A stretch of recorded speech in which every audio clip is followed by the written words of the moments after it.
أعوذ بالله من الشيطان الرجيم. بسم الله الرحمن الرحيم. ثم الصلاة والسلام على خير أنبياء الله وسيد المرسلين حبيب الله العالمين المصطفى الأمين أبي القاسم محمد.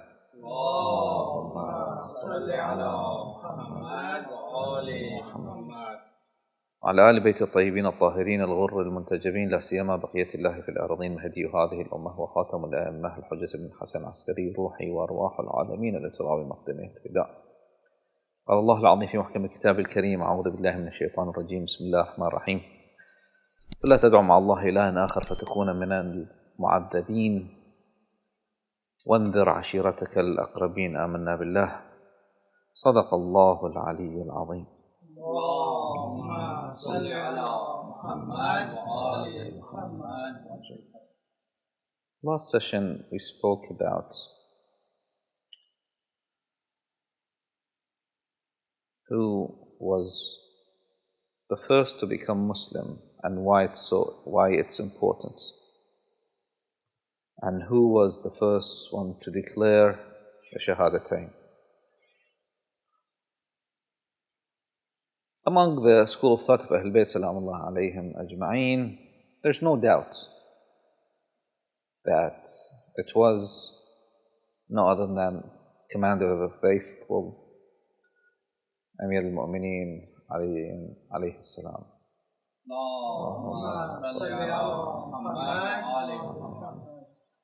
And the other school of thought are divided. And some say it was Abdullah ibn Abi Quhafa, Abu Bakr, and some say no, it was Ali ibn Abi Talib. And again, I explained some, came up with this idea. It was they came up with it. No one told them that. They said, okay, let's gather all these narrations together and put them together and come up with something. That from the woman's side, it was Khadija, and from the man, it was Abu Bakr, and from the boys, it was Amir al-Mu'mineen, and from the adopted son was Zayd ibn Zayd, and so, it was like that. But that contradicts the hadith and narrations in terms of who came up with this. There is a researcher called Ja'farian, I forgot his first name, that this person said this came later on when the feud started between the two school of thought. And the reason he's giving is kind of really logical. He said no one on the day of Saqifa said, because Abu Bakr is the first person to become a Muslim, he needs to be the first Khalifa. No one said that. Even Muawiyah, that he came up with, made up these ahadith and paid people to make these false ahadith and claims and fake ahadith. They never did say that. And between the letters between him and Amir al-Mu'mineen, he not even once mentioned that you were not the first person to become Muslim. Not even once. So this came way after that they start coming up with these. Tabari, which we have two Tabaris, by the way. We have Tabari Shi'i, we have another Tabari who is from School of Thought of Khulafa. He mentions the hadith in regards of, and Ahmad mentioned this hadith. But all these things that we put aside, for ourselves, the claim is the narration of Ahlulbayt salawatullahi wa salamu alayhim. And that claim is enough for us. What Rasulullah sallallahu alayhi wa sallam said numerous times in regards of who was the first one to become Muslim. Of course, he was never kafir to begin with. The rest were for a certain amount of time were non-Muslim. Then they became Muslim. And in terms of Abu Bakr that there is a narration in their books that he was in Yemen.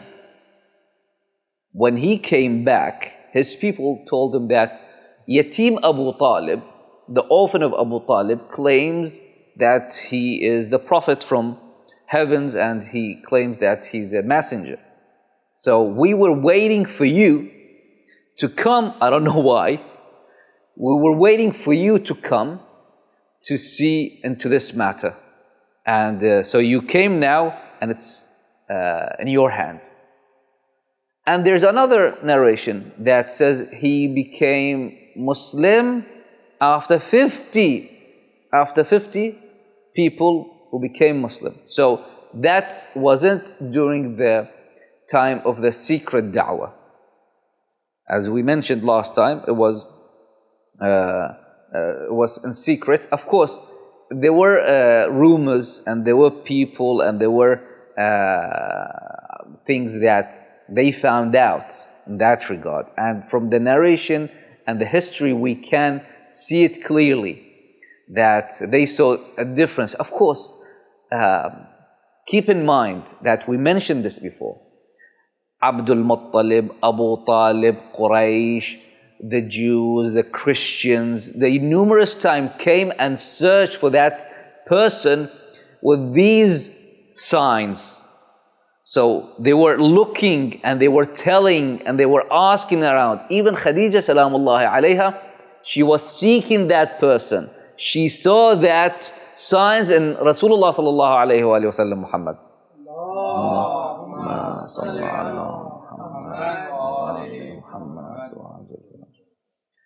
So imagine someone like Sa'd ibn Abi Waqqas, which here says something that Sa'd ibn Abi Waqqas claims that he was the fourth. Someone else claimed that he was.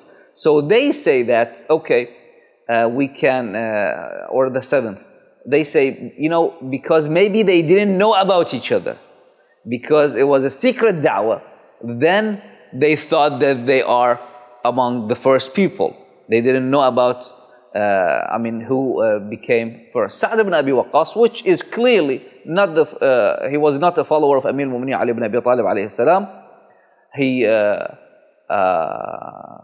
a narration, heard people are cursing Ali ibn Abi Talib alayhi salam, and he said, why are you cursing Ali ibn Abi Talib, a first person who became Muslim? For them, it was a common knowledge. Back in the day of Khulafa, it was a common knowledge. No one disputed that. And even for the reason that they chose Abu Bakr, that they gave what they said, that they said, he's older. Among them, he's the older. Of course, that's a kind of sense and common knowledge, common, how can I put it? Like kind of way of thinking it's common still to the date. Like if someone is a genius, right, became a marja in his 30s, people will have second thoughts, right? They want to see gray hairs for someone to lead them. 30 years old, and who we had like maraja who were in their 30s, they were very young. But today, like people want to see like some long beard and some gray hairs, so they will have assurances. And that is because people all like that, you know.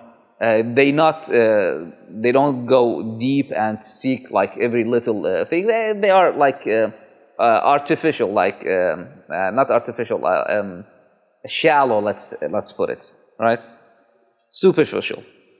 They're superficial, so they don't go deep and research. Anyway, so the narration in that term is that Amir al-Mu'minin sallallahu wa sallam alayhi was mentioned by the two school of thought that he was the first one to become Muslim.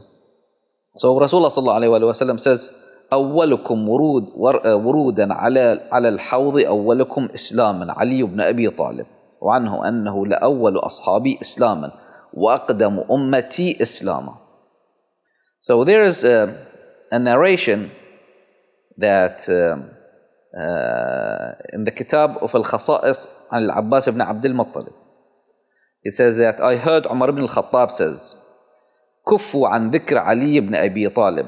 Stop mentioning Ali ibn Abi Talib. Of course, they were mentioning him not like in a good way. فإني سمعت رسول الله صلى الله عليه وآله وسلم يقول في علي ثلاث خصال وددت أن يكون لي واحدة منهن. Ali ibn Abi Talib have three merits, three qualities that Umar says I would have liked to have one of them. Oh, hold on a second then. Okay. Why? So in this, clearly Ali ibn Abi Talib had an advantage over you, with no doubts among the Muslims. But of course, and I explained that before, that even Ibn Abi al-Hadid al-Mu'tazili says that Alhamdulillah alladhi faddala al-mafdula ala al-fadil, that thanks to Allah to made someone who is clearly disadvantaged have authority over someone who had like better qualities and better merits. Anyway, so he says that فواحد منهن أحب إليه كنت أنا وأبو بكر وأبو عبيدة بن الجراح ونفر من أصحاب الرسول صلى الله عليه وآله وسلم إذ ضرب صلى الله عليه وآله على كتف علي بن أبي طالب فقال يا علي أنت أول المسلمين إسلاما. Like in front of those people, right? Abu Bakr, Umar, Abu Ubaid al-Jarrah, and he said that he put his, he hit the shoulder of Amir al-Mu'minin, says, Ya Ali, anta awwal muslimina Islam. You are the first one to become Muslim. Wa anta awwalul mu'minina imana. There's a difference between Islam and Iman, right? Someone can be a Muslim, but cannot be a mu'min. Mu'min is a higher status. وأول المؤمنين أمير المؤمنين. So وأنت مني بمنزلة هارون من موسى, which is this hadith is clear and everyone heard this from Rasulullah. كذب يا علي من زعم أنه يحبني ويبغضك. Lied whoever says that I love Rasulullah but I don't like Ali ibn Abi Talib. So who was the third one? Some say, it was Zayd ibn Haritha, like because he was the adopted son of Rasulullah sallallahu alaihi wasallam, and Amir al-Mu'minin was first, Khadija second, third was Zayd ibn Haritha, maybe. There is a book Sayyid by the name Sayyid Nabil al-Hassani, he wrote that the name of that book is Abu Talib al-Thalith Islaman, that Abu Talib, the third one who became Muslim. The whole book. He wrote that book around like 2001, like now it's 20 years. And he, in that book, he brings a hadith and narration and explains and elaborates and search and go through that hadith. And from, of course, different school of thought. Like he brings this hadith that from Al-Hafidh al-Kharkushi, he was from Naysabur, a place in Naysabur called Kharkush. He was a scholar who wrote several books. In one of his books, he brings a hadith in terms of that Amir al-Mu'minin, Abu Talib sees Amir al-Mu'minin, Salamullah alayh, that he prays. He said, what are you doing? Like with your son, with his nephew, Rasulullah. He said, what are you doing? He says, this, and he said, why? He says, because we believe that there's no God but Allah subhanahu wa ta'ala and His Prophet is Rasulullah sallallahu alayhi wa sallam. So what he says to his son then, that help him and be with him. Okay? Why? Why someone would say that? Right? He would like at least, not even once, we heard a hadith or something that Abu Talib wanted to convince Rasulullah otherwise. To tell him that, even with the hadith that they wanted to bribe Rasulullah, Quraysh, as, okay, what does he want? Because they felt the threat. Because in time of Hajj, people would come and convert. And we spoke about what happened to Abu Dhar and how half of his tribe convert to Islam, and later they all converted after Rasulullah ﷺ migrated to Medina. So they started feeling that threat. I mean, imagine the impact that one person had, like Abu Dhar, and truly they were afraid, and the result was obvious for them that this will happen. So they wanted to bribe Rasulullah ﷺ. That's okay, let's. What does he want? He wants a beautiful girl. We will give him the most beautiful one. He wants to be our king. We will make him as our king. He wants money. We will give him everything. And Abu Talib, he conveyed that message to Rasulullah. And when Rasulullah ﷺ told him his answer, what Abu Talib said, you go, what you have to do, and I'm with you. What does that mean? What does that mean? Anyway, so that's a matter of debate, that a third person who became Muslim was Abu Talib ibn Abdul Muttalib Ridwanullahi ta'ala alayhi. Sallallahu alayhi.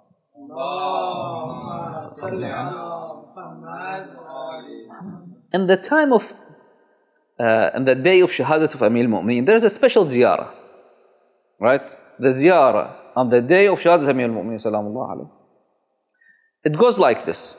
رحمك الله يا أبا الحسن كنت أول القوم إسلاما وأخلصهم إيمانا وأشدهم يقينا وأخوفهم لله وأعظمهم عناء. This ziyarah is actually people of Kufa, they saw a person coming crying while saying Inna lillahi wa inna ilayhi raji'un. He stood on the door, at the door of Imam Amir al-Mu'mineen salawatullahi wa salamu alayhi, when he was injured. And he started saying that. And then he wept again and left. They looked after him, they couldn't find him. Who was him? We have someone here in this majlis, Ahsantum, named after that. Khidr. It was Khidr. So this narration, beautiful, beautiful, right? And when he says, okay, so he was alive, he knew.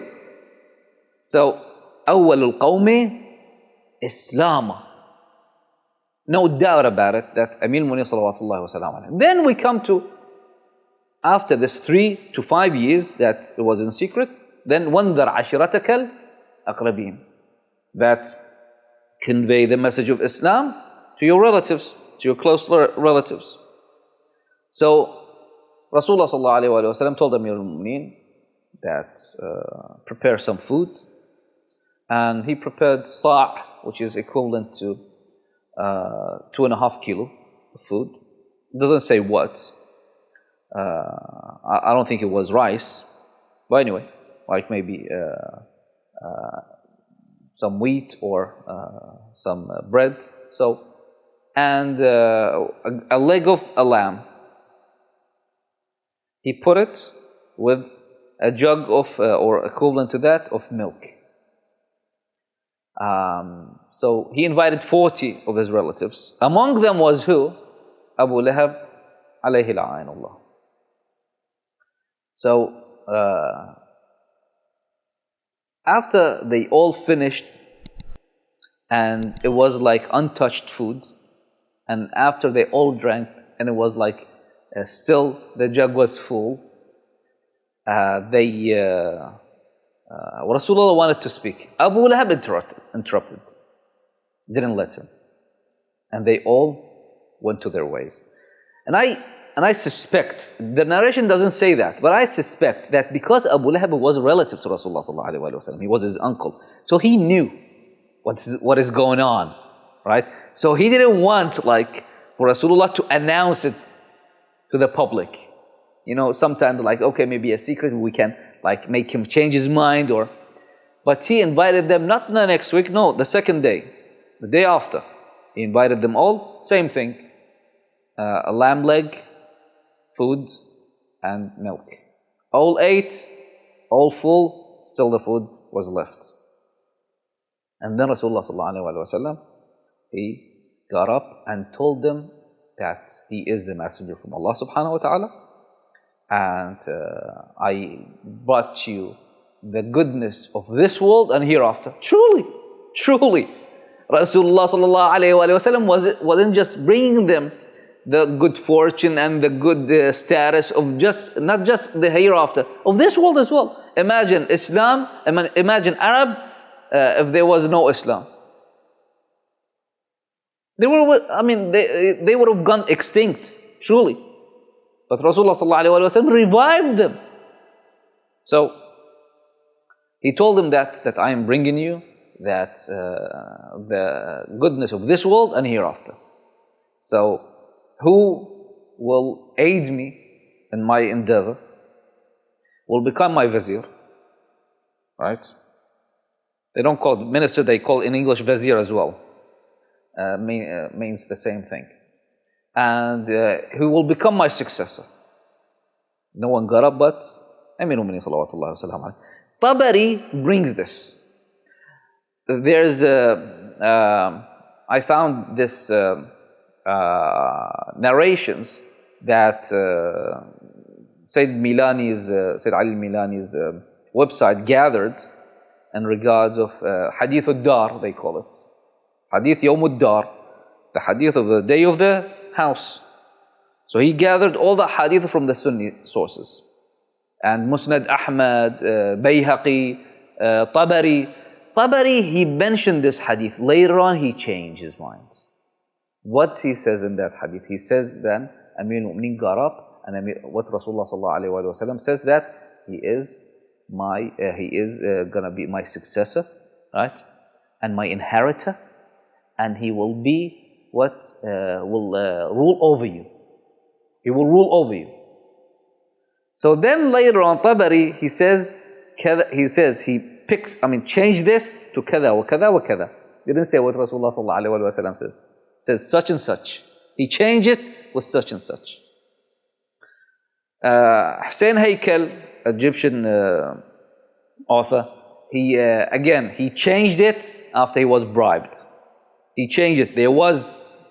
He did say that, then he changed it. Okay, but Allah subhanahu wa ta'ala is here. Allah subhanahu wa ta'ala is witness what you're doing, and Allah subhanahu wa ta'ala will reveal the truth. So then Amir al-Mu'minin salawatullah wa sallam, no other than Ali ibn Abi Talib, got up for 3 times. The one narration says 1 time, then 3 times, then Rasulullah sallallahu alaihi wasallam says that he's my successor, he's my inheritor, he's going to rule over you. So the people start laughing on who? On Abu Talib. That he made your son, like a 9 or 12 years old son, your master. What Abu Talib's reaction was? Nothing. He wasn't pissed. He was submitting. Al-Islam huwa at-taslim. Inna Allah wa malaikatahu yusalluna 'alan nabi. Ya ayyuhalladhina amanu sallu 'alayhi wa sallimu taslima. Allahumma salli 'ala Muhammad wa ali Muhammad. What he says goes, that's it. Submitting to Allah subhanahu wa ta'ala's order through Rasulullah sallallahu alayhi wa sallam. Inshallah, Allah subhanahu wa ta'ala keep us on the right path and makes us among those people who are truly submit to Rasulullah sallallahu alayhi wa sallam. Innahu waliyyut tawfiq. Sallallahu ala sayyidina Muhammadin wa ala tayyibin at-tahirin. Allahumma salli ala Muhammad.